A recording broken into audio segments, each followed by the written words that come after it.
Is this the most boring PSL ever? I am leaving this to all of you, कि आप लोगों ने decide करना है कि what do you guys think about this, but for me this is how it is.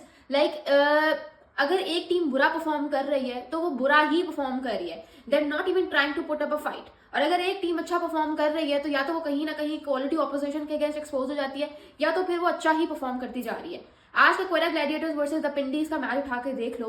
Like ठीक है, the पिंडीज हार गई है, बट क्वेटा ग्लैडिएटर्स ने भी कोई इतनी जबरदस्त शानदार परफॉर्मेंस देके वो लोग नहीं जीते। कहीं पे मुझे नहीं लगा कि फाइट पुट अप करने की कोशिश की है।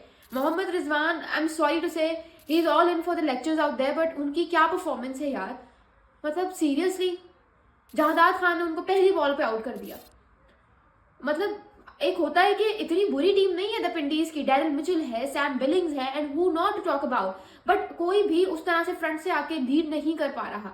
जब आपके कप्तान ही उनकी फॉर्म हर गुजरते दिन के साथ डिप होगी तो ऑब्वियसली पूरी टीम का इवेंचुअली हाल यही होगा। आई मीन मोहम्मद रिजवान को नजर आ रहा है कि he is unable to bat as an opener, लेकिन फिर भी वो मतलब जिद करके एज एन ओपनर आ रहे हैं। और अब्दुल्ला फजल बेचारा सिर्फ उनकी जिद की वजह से कभी नंबर 6 पे बैटिंग करने आ रहा है, कभी नंबर 5 पे बैटिंग करने आ रहा है। यार what is this behaviour? He is a very promising T20 batsman. उसका डोमेस्टिक में जाके रिकॉर्ड उठाओ, मतलब इतने मैचेस नहीं खेले हुए, but his numbers speak for himself. But मुझे मोहम्मद रिजवान की ये समझ नहीं आती। मुबशिर खान का रिकॉर्ड उठा के देखो पाकिस्तान के डोमेस्टिक सर्किट में, क्या जरूरत थी आसिफ अफरीदी की जैसे बॉलर को भेजने की अहेड ऑफ मुबशिर खान? आपने मुबशिर खान को क्यों नहीं भेजा, ये मेरी समझ से बाहर बात थी। जितने अच्छे कप्तान थे मोहम्मद रिजवान शुरू के 4 PSL के सीजन में, उतने ही अब शायद बुरे दिख रहे हैं वो एज ए कैप्टन। एक कैप्टन आपका एक अच्छा, बाबर आजम की ये बात नहीं है। बाबर आजम देखते हैं कि अगर जितना वो ज़्यादा यंगस्टर को कॉन्फिडेंस दे सकते हैं टीम में वो देते हैं, जितना बैक कर सकते हैं करते हैं, जितना कॉम्प्रोमाइज़ कर सकते हैं वो करते हैं, अनलाइक मोहम्मद रिजवान। कोरा ग्लैडिएटर्स की बात करें, Hasan Nawaz, I genuinely want to salute this guy. ये रेयरिटी कहाँ से आ गई पाकिस्तान क्रिकेट में, मेरी समझ से बाहर बात है भाई। हसन नवाज, पाकिस्तान में यही है कि अगर एक प्लेयर एक सर्किट में अच्छा परफॉर्म करे तो बस वो पूरी जिंदगी उसी सर्किट में परफॉर्म करता रहेगा, या नहीं करेगा या करता रहेगा।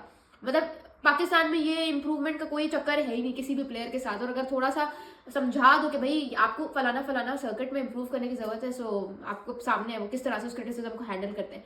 But Hasan Nawaz, the myth, the legend, what a man you are.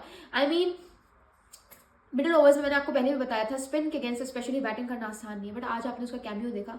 Almost 240 के स्ट्राइक रेट से उस बंदे ने बैटिंग की है आज, 5 छक्के सीधा। He is always dealing straight into sixes, कोई चौके, कोई डबल्स, कोई सिंगल्स है ही नहीं उसकी किताब में।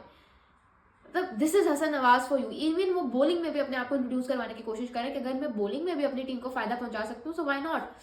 तो भाई Hasan Nawaz is the best, currently the best player that I am looking forward to in almost every match इस पूरे PSL में, क्योंकि यंगस्टर्स हैं but they are not performing so consistently. तो ऐसे में Hasan Nawaz is the only one जो कि मुझे लगता है शायद अगर रन्स की वजह से नहीं तो अपने इम्पैक्ट की वजह से उनका वो शायद PSL के इस दफा भी प्लेयर ऑफ द टूर्नामेंट बन जाए। What do you guys have to say? Do let me know in the comments below.